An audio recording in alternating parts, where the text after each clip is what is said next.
ouvi-me, casa de Jacó, e todo o restante da casa de Israel, vós a quem sustentei desde o ventre, e levei desde o nascimento, até a vossa velhice eu serei o mesmo, e ainda até as cãs eu vos carregarei. Eu vos fiz, eu vos levarei, eu vos trarei e eu vos guardarei. Você pode dizer amém? Então tome o teu assento e fica a tua Bíblia aberta. Mas olha como que começa a mensagem de Deus para o povo de Israel. Diz assim, Bel se curva e Nebo se abaixa. Os seus ídolos são postos sobre os animais, sobre as bestas. As cargas dos vossos fardos são canseira para as bestas já cansadas. Deus está dizendo assim, dá uma olhada como é que se carrega esses ídolos. Olha só, os dois principais da nação, estou parafraseando, olha só, meu povo, olha meu povo que está aqui. Dá uma olhada nos dois deuses principais desta nação. Vocês estão olhando? Estão? O Bel e o Nebo. Olha só que duas baita estátuas. Agora é interessante que quando é para transportar de um lado para o outro, eles botam num carro de bois. E é tão pesada que os bois ficam cansados em carregar elas. Interessante. O Deus da Babilônia é carregado por um carro de boi por bois, e o boi chega até a tropeçar, e se cair, eles não conseguem se levantar. Dá uma olhada, meu povo, olha só. Olha o Deus que vocês estão adorando. Um Deus que não pode andar, não pode sair do lugar dele, tem que ser transportado até o carro, do carro os bois levam, ou era carregado por bois mesmo, na carroça, no carro de bois. E olha quanta força faz o boi para puxar essa miúda estátua, como se diz. E vocês ficam diante dela, se dobrando diante dela, pensando que é Deus. Aí olha o versículo de número 2. Eles juntamente se curvam e se abatem. Não pode livrar-se da carga. A sua alma entra em cativeiro, está indo em cativeiro. Tanto os ídolos como os adoradores dele, Deus está dizendo assim, vocês estão vendo? Vocês estão vendo o peso que eles têm? Eles se curvam, estão cansados. Não é um Deus que liberta, mas é um Deus que escraviza. Estão mais escravizados ainda. Tanto os deuses dele como aqueles que o adoram. Olha aqui, meu povo, olha para mim. Aí Deus começa agora a narrar o que ele fez pelo povo. Olha o verso 3 que vocês escolheram. Ouvi-me, ó casa de Jacó. Ouça o que eu estou dizendo, povo de Jacó. E todo o restante da casa de Israel. Aqui tem um negócio bem interessante teologicamente, porque Jacó e Israel são a mesma pessoa. Mesma pessoa. Tanto o Jacó e o Israel são a mesma pessoa. E Deus aqui faz uma diferença dos dois. Casa de Jacó e restante de Israel. Por quê, né? Por quê? Por isso que é bom fazer teologia, né? Por isso que é bom a gente estudar um pouquinho. É que quando Deus fala, a Bíblia fala a respeito de Jacó, está falando antes da conversão. Está falando de um povo idólatra. Está falando de um povo que ainda não passou pela conversão. Suplantador, enganador, que é o nome Jacó. É o Jacó antes do vale de Jaboque. Todos nós conhecemos a história de Jacó. É aquele filho, de uns patriarcas, Abraão foi chamado. E aí a mulher de Abraão era estéril, e ele orou, aí ela teve um filho chamado Isaque. A palavra Isaque, o nome Isaque é riso, contentamento. E aí ela teve um filho já quase com 100 anos, e ele já estava com 100 anos. E aí a mulher do Isaque também era estéril, e ele orou, e ela teve gêmeos, o Jacó e o Esaú. E os dois brigavam dentro do ventre dela, faziam briga, e ela, naquela época não tinha ultrassom, e ela via o pé de um chutando o outro lá dentro do ventre. E aí ela foi orar e perguntou para Deus: Deus, por que os dois brigam? Aí o Senhor disse assim para ela: olha o ultrassom de Deus, né? Quero ver qual é o médico que fala com essa precisão hoje. Deus disse assim: vai nascer 2 nações, e as 2 vão brigar. E já nasceram brigando desde hoje. E está aí os árabes com os judeus brigando até hoje. E a pessoa diz assim: vai ter paz, nada, já entraram brigando. Estavam lá dentro do ventre da mãe brigando. Só Deus vai acabar com essa briga. Está aí na Bíblia. Já pensou o médico chegar e dizer assim: tem 2 filhos e os 2 vão ser concorrentes. Um vai ter uma empresa, outro vai ter outra. Já pensou? Um vai ser dono de uma nação e outro vai ser, um vai ser brasileiro, outro vai ser argentino. Deus disse assim: os 2 vão, cada um vai ter uma nação e eles vão ficar brigando. Aí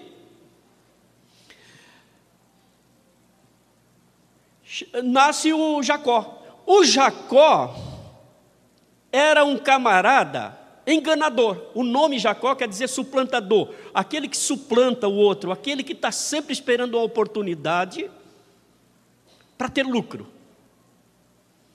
Aliás, ele nasceu, porque ele não era o primogênito, ele nasceu agarrado no calcanhar do irmão. O irmão estava saindo primeiro, e ele vinha agarrado no calcanhar. De repente ele puxa o irmão e ele vem por primeiro, pegou a primogenitura. E aí o outro irmão dele era um camarada bastante carnal, ele vai lá e compra essa primogenitura, o primogênito, o primeiro homem da família, que teria direito a toda a herança, que tinha uma série de regalias. E este Jacó, então, ele vai lá para a casa do Labão. Chega lá, ele tem 2 esposas e mais 2 concubinas. E aí depois ele volta cheio de gado, bastante rico, abastado, mas também com a bagagem cheio de ídolos. E aí ele chega e com um problemaço para resolver, com ninguém mais, ninguém menos do que o próprio irmão que jurou ele de morte. Olha só. E aí ele vem então, quando ele chega ali no vale de Jaboque, ele treme de medo. Ele diz: o meu irmão vai me matar, porque o meu irmão está vindo contra mim com o exército. Ali ele ora, ali ele se arrepende, e ali ele luta com Deus. E aí tem aquela luta, né, que Deus toca na coxa dele e ele sai manco de lá. E ali Deus muda o nome dele de Jacó para Israel. Ali ele se converte, mudou um novo nome de suplantador, enganador, enfim, para Israel, aquele que luta com Deus, o príncipe de Deus. Já pensou que mudança? Já pensou? Bom, quando Deus quer se referir ao Israel idólatra, aquele povo ruim, de dura serviço, ele chama os filhos de Jacó. E eles entendiam muito bem isso. Está chamando a gente do ruim mesmo. E quando ele queria chamar, louvar, elogiar, ele chamava de Israel, o povo eleito, o povo que ele criou. Então ele diz aqui no verso que vocês escolheram: ouvi, ó casa de Jacó, me ouve aqui, casa de Jacó, e todo o restante de Israel, porque havia morrido muita gente. O restante de Israel. O que é que ele diz? Vós a quem sustentei desde o ventre. Agora ele começa a fazer uma apologia dele mesmo, dizer assim: olha a diferença desses ídolos que tem que ser carregado com animal e a minha diferença. Dá uma olhada agora. Eu criei vocês desde o ventre. Foi eu que formei cada um de vocês lá no ventre da mãe de vocês. Foi vocês que vieram por acaso. Ela poderia ter abortado, mas eu formei vocês lá no ventre da mãe, cada um de vocês. Uau! Então eu não sou qualquer coisa. Não, foi eu que fiz vocês. Eu formei vocês lá no ventre da mãe de vocês. E o que é que ele diz mais? Desde o ventre. E levei desde o nascimento. Você estava no ventre, a mãe de vocês deu à luz, e aí eu peguei vocês depois que vocês saíram do ventre, e cuidei de vocês. Cuidei de vocês, levei vocês, conduzi vocês. E aí ele diz mais: levei desde o nascimento, versículo 4, até a vossa velhice, até a vossa velhice, eu serei o mesmo. E aí ele faz uma vírgula e diz assim, ó, e ainda até as cãs eu vos carregarei. E vos fiz, e vos levarei, e vos trarei, e vos guardarei.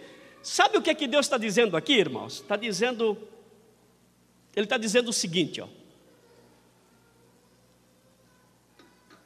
Eu criei vocês lá no ventre da mãe de vocês. Era uma célulazinha. Foi eu que coloquei lá no ventre da mãe. Formei vocês durante 9 meses. Cuidei para ela não abortar. Depois vocês saíram, deram o primeiro choro. Eu peguei vocês quando criança e caminhei, segurei vocês, até vocês chegar a ser adolescentes. Quando vocês chegaram na adolescência, com todo o perigo da adolescência, com todas as lutas, eu guardei vocês, levei vocês até a mocidade. Quando chegou na mocidade, eu livrei vocês de todas as tentações da mocidade e de todos os perigos, guardei vocês. Depois vocês foram para ser adultos. Quando vocês foram adultos, vocês casaram, vocês tiveram filhos, netos, se tornaram velhos de idades, e eu cuidei de vocês. Aí o cabelo de vocês ficou branco, as cãs. Quando a Bíblia fala de cãs, ele está falando já prestes da morte. O cabelo de vocês ficou branco, as cãs. Ou seja, fui com vocês até na sepultura. Fui com vocês até a morte.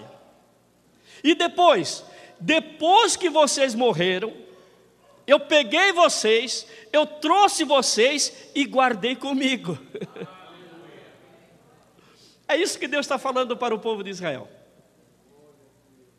É isso.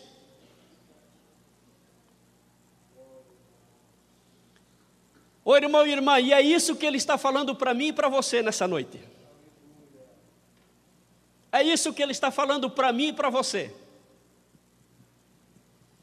Eu te formei lá no ventre da mãe.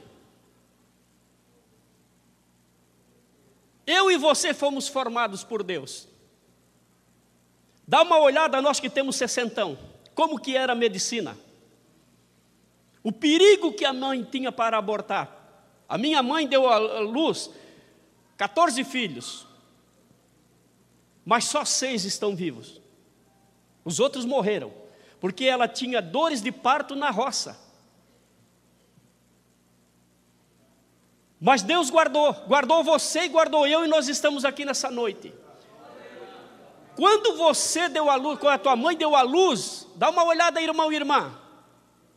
Dá uma olhada para você não reclamar. Foi uma parteira que foi lá com toda dificuldade, nunca estudou. Era na base da água quente na gamela. Fazia compressa de água quente para relaxar. E você fazia toda a força e teve o filho. E o filho, você veio chorando para este mundo. Deus estava lá te guardando. Deus estava lá guardando a gente. E aí você, com toda dificuldade, muitas vezes, no inverno, não tinha uma roupa boa para vestir, nem uma cama boa para dormir, nem um cobertor aconchegante para se cobrir. Mas Deus cuidou de tal maneira de você e de mim, que você chegou a ser uma adolescente forte. Você foi para a mocidade. Ficou mocinho, ficou mocinha. Bonito, perninha bem grossa. Nós assim bem gordinhos, bonitinhos, porque naquela época quem tinha o rosto bem vermelho é porque tinha saúde, quem era bem gordinho é porque também tinha saúde, né?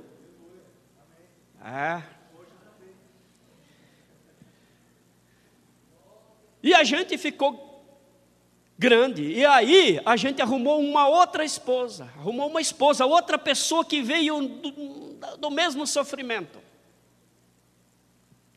E aí a gente casou, você casou, e aí você teve filhos, filhas, netos, quem sabe hoje bisneto até. Ficou velho, envelheceu, a idade chegou, aí com 60, 65, 70, quem sabe tem gente aqui com 80. E os cabelos embranquearam. E agora você está e diz assim: está chegando o meu dia. Eu olho para os meus netos, eu olho para os meus filhos, eu olho para essa mocidade, está chegando a minha hora. Quanto tempo mais eu tenho? Se eu durar até 100, estou com 80, tenho mais 20, isso passa rápido. Se eu tenho 85, só tenho mais 15. Se eu tenho 70, só tenho mais 30. Estou chegando, estou morrendo, e as minhas forças estão passando. Meu Deus, eu acho que tem mais nada para fazer mesmo. Não sei esperar a morte. E aí vem a depressão, o medo, a ansiedade, a preocupação, a discriminação, porque há um choque de geração, que eu não chamo de discriminação, é diferente, os velhos não são discriminados, às vezes eles fazem essa discriminação. Eu acho que Deus me abandonou, minha saúde não está boa, as minhas forças estão indo, já fui bem mais crente, pulava num pé só, fazia muro, rebocava a casa, trabalhava, vinha do trabalho e fazia mais outra jornada, e hoje estou perdendo as forças, eu acho que está na hora da morte mesmo. Aí Deus olha para mim, olha para você e diz assim: olha, eu cuidei de ti lá no ventre, quando você nasceu eu cuidei de você, quando você era um adolescente eu cuidei de você, quando você era mocinho, mocinha eu cuidei de você, quando você casou e eu estava no casamento cuidando de você, foi eu que arrumei ele, foi eu que arrumei ela.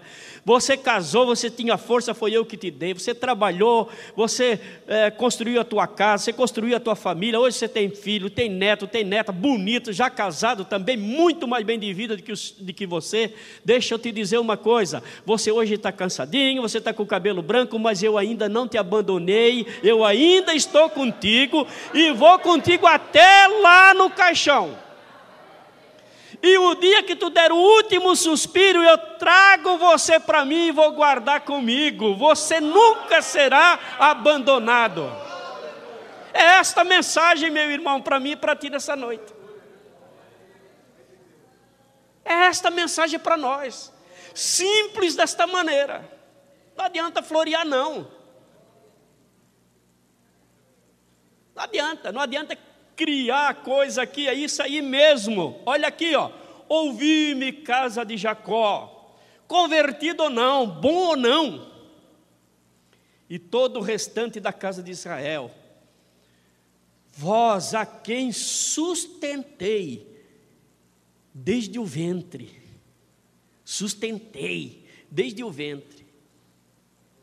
e levei desde o nascimento. Desde o nascimento eu estou conduzindo vocês até a vossa velhice, e eu serei o mesmo. Eu não mudo com o novo e eu não mudo com o velho. Eu estive contigo quando tu era criança, adolescente, mocinho, estou contigo agora na velhice também. Não mudei, não te deixei não. Não penses desta maneira, que eu te abandonei, que você não vale mais nada.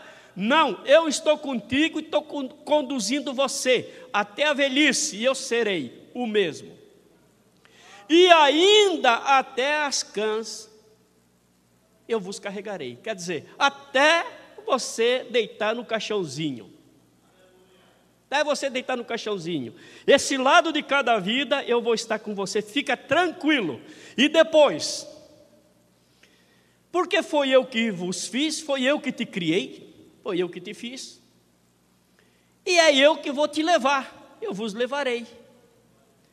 E eu vos trarei, aqui ele está dizendo, eu levei para a Babilônia, eu vou trazer vocês também de volta para cá.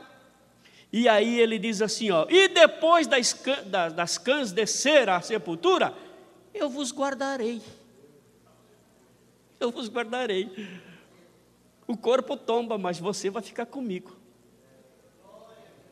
Aí ele diz no versículo 5, a quem farei semelhante e com quem me igualareis? Quer dizer, ele está dizendo assim, ó, está vendo como eu sou diferente? Vocês querem fazer uma imagem parecida comigo? Que tipo de imagem que é essa? Quem é que cuida de você desde o ventre até a sepultura e depois da sepultura guarda você para sempre? Qual é o Deus que faz isso? Isso aqui é fé, meu irmão. Isso aqui é fé. Vocês escolheram o tema? Então é esse o tema. Fé pura.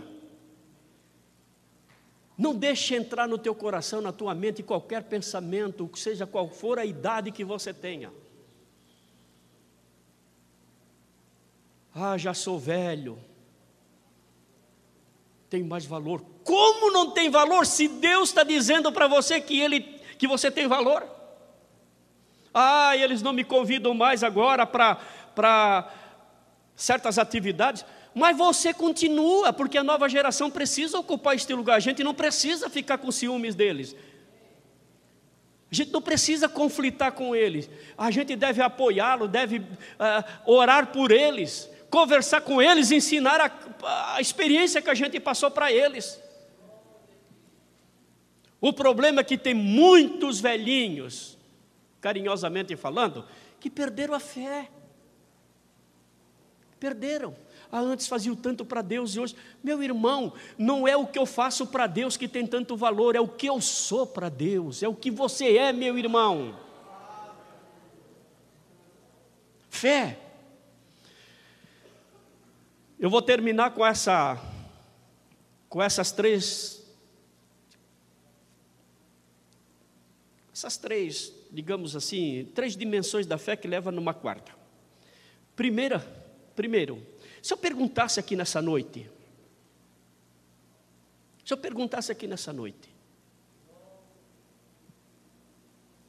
quantos de vocês creem em Deus?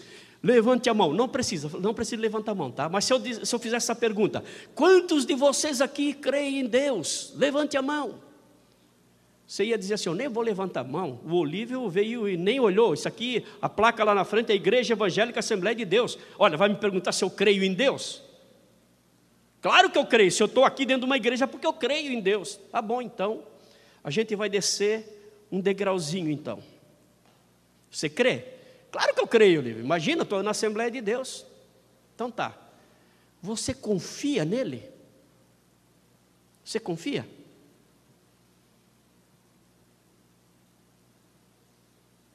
De todo o coração você confia? Confiar é você ficar firme, mesmo quando as coisas dizem totalmente o contrário. Eu creio e eu confio. É o segundo passo. Você confia? Aí você diz assim, confio. Então tá, vamos descer mais um. Você obedece? É o terceiro passo, você obedece. Obedece mesmo a palavra, obedece mesmo a Deus. Você não toma nenhuma decisão que seja fruto da tua mente e da tua carne puramente. Você ora, você busca a Deus, de fato. Bom, se você crê, se você confia e se você obedece, essas 3 dimensões da fé, crer, confiar e obedecer, leva numa quarta que é esperar, esperança. Toda pessoa que crê em Deus, toda pessoa que confia nele, toda pessoa que obedece a Deus, ele tem esperança, irmãos. Ele está nesse mundo com esperança. Só que tem muita gente dentro da igreja desesperançada e ela não sabe por quê. Sabe por quê que você está desesperançado? Por que às vezes a gente fica? Porque a nossa fé baixa de intensidade. A gente deixa de confiar. E deixando de confiar, a gente deixa de obedecer. Deixando de crer, de confiar e de obedecer, a gente deixa de esperar, a esperança vai embora. Foi o que aconteceu com Israel, eles não tinham mais esperança. Então o que acontecia com eles? Não, a gente vai, pelo menos esse Deus aqui a gente vê, é de pedra, mas a gente vê. Tinham mais fé, tinham mais.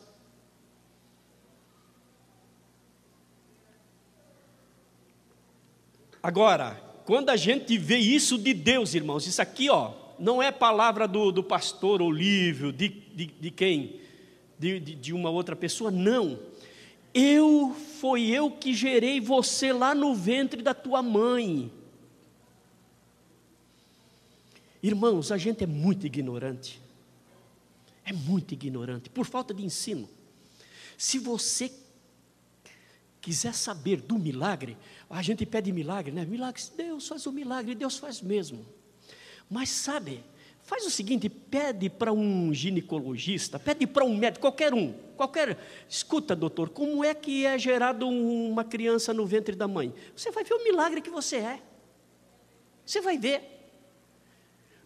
apenas num dia fértil que a mulher fica, num mês todo, vai ter um dia que ela está fértil, e aí você tem uma relação com a tua esposa, bilhões de células saem naquele momento, naquela relação. Bilhões. Elas correm pelo espaço mais ou menos de 9 centímetros. Elas vão. E tem um óvulo, no dia que a mulher está fértil, que está lá na beirinha do útero, esperando aquela célula, o esperma chega lá. De bilhões que saem, o primeiro que chega, ele bate naquele ovo. Se ele conseguir quebrar aquela película, aquela casquinha, ele entra naquele óvulo, e os dois vão para o útero, e ali se forma um ser humano. Todos os bilhões que vieram atrás se fechou, foram embora, se perderam, foi expelido. Um só de bilhões, pegou aquele óvulozinho, no dia fértil, quebrou ele, entrou nele. Agora teve uma junção do óvulo da mulher com a semente do homem. A palavra esperma do grego é semente. É semente. Inclusive eles deram esse apelido para o Paulo, espermólogo, aquele que levava a semente. No grego original, quando eles diziam que Paulo levava a semente do evangelho, eles chamavam ele de espermólogo. Está lá no original. Então, essa semente do homem com a semente da mulher, juntos, vai para o útero dela, para o ventre dela, fica 9 meses sendo gestado ali. Gestado. E aí depois de 9 meses, ela começa a contrair-se, tem dores, e daqui um pouco ela dá à luz a um ser humano, mais um. Eu e você, olha o milagre que a gente é, irmãos. Olha o milagre. Aí Deus diz assim, foi eu que fiz isso lá no ventre da tua mãe contigo. Eu te gerei lá no ventre, eu escolhi você, aquela célula, escolhi você, botei lá no ventre da mãe, lá eu te formei 9 meses, te deixei bonitinho, rosadinho, te alimentei. Depois você teve que sair, porque você não pode ficar preguiçoso a vida inteira dependendo da tua mãe. Tu chorou, esperneou, mas eu cuidei de ti. Aquela gripinha que deu, eu aliviei. Aquele catarrozinho que ficou preso, eu tirei fora. Te ajudei. Tu virou uma criança esperta, inteligente. Daqui um pouco tu era um adolescente. Tu ia com o papai lá para o pasto. Tu ia lá para o bananal. Tu ia lá para o cafezal. Te livrei de cobra. Te livrei de prego. Te livrei de febre, de doenças.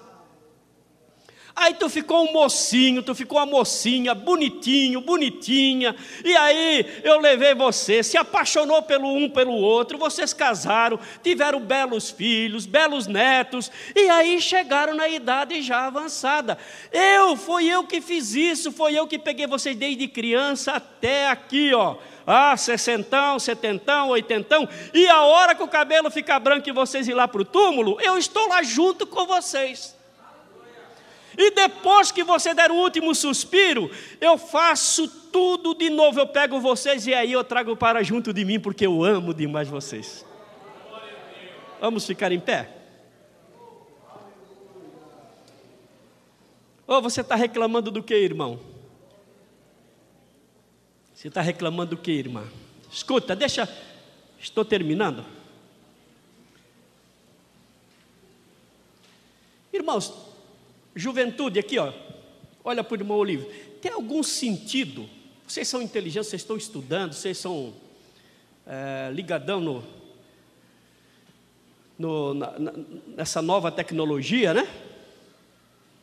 Estão sempre conectados, vocês pegam longe essa juventude. Tem algum sentido a gente estar aqui dentro? Tem algum sentido nós estarmos aqui hoje se a gente não for salvo? Tem algum sentido, irmãos? Tudo isso aqui, ó, tudo isso aqui, para que foi feito isso aqui? Esse templo bonito, para os músicos, os dons que estão aqui. Tudo isso, tem algum sentido se tem alguém aqui que não é salvo? Tem? Não. Tem algum sentido você estar aqui nessa noite e Deus olhar lá dos céus e dizer assim, ó, eu não vou bancar mais você aí, tá? Todos os dias Deus atualiza o seu reino. Todos os dias Deus revisa e atualiza. Gente nasce, gente morre. Gente vai, gente fica. Todo dia Deus passa e revista os 7,5 bilhões de pessoas e Ele faz uma atualização. Neste momento tem gente nascendo, e neste momento tem gente morrendo. Neste momento tem gente dando risada porque veio a menina que ele queria, dos olhos azuis. Aí veio o menino que ele queria, já tinha a menina, está dando risada e agradecendo a Deus. Mas tem gente chorando que alguém foi. É a atualização do reino. Eu agora recebi uma notícia, um pouquinho antes de vir para cá, um menino, 20 e poucos anos de idade, estava indo com a moto dele, filho de um presbítero, empresário aqui de Campo Alegre. Campo Alegre, o menino com a moto daquela grande. E uma outra mocinha que foi atravessar com o carro, não viu, ele entrou. Os dois estão na UTI entre a vida e a morte. Entre a vida e a morte. Ele numa moto, noivo com a filha do pastor Joair Ferreira. E o casar. O menino está lá entre a vida e a morte, a menina também. Escuta, irmãos, se aquele moço, se aquela menina que atravessou na frente dele, de moto, ele sabia, ele saiu de casa com aquela moto, capacete, um gurizão, 26 anos, lindo, a moça, ela 26, parece ele 27 ou 28, uma coisa assim, dois jovens. Já pensou, irmão, aonde que estava a morte? Pararam para pensar, porque o velho morre, o novo também morre. É claro que contraria a existência o pai sepultar um filho, isso contraria, é uma coisa muito ruim, mas acontece. A pergunta que o irmão Olívio faz nessa noite, em nome de Jesus, é: você está preparado? Você está preparado, irmão? Qual é o teu objetivo aqui dentro? Qual é o sentido se você não ir para o céu? Se Jesus agora te chamar, dizer assim, eu vou chamar você. Qual é o sentido da gente não estarmos preparados? Evangelho é isso, irmãos. Evangelho é isso, é você ficar olhando e o pregador compungido pelo Espírito Santo, porque eu também me incluo nisso. Qual é o sentido, Olívio? Qual é o sentido? Ter um título de pastor, ser da convenção, ser teólogo, ser coordenador tudo isso é bom, mas tem algum sentido se eu não for salvo? Irmão Arsênio, tem algum sentido, irmão Arsênio, da gente não ser salvo? É o pastor, mas não é salvo.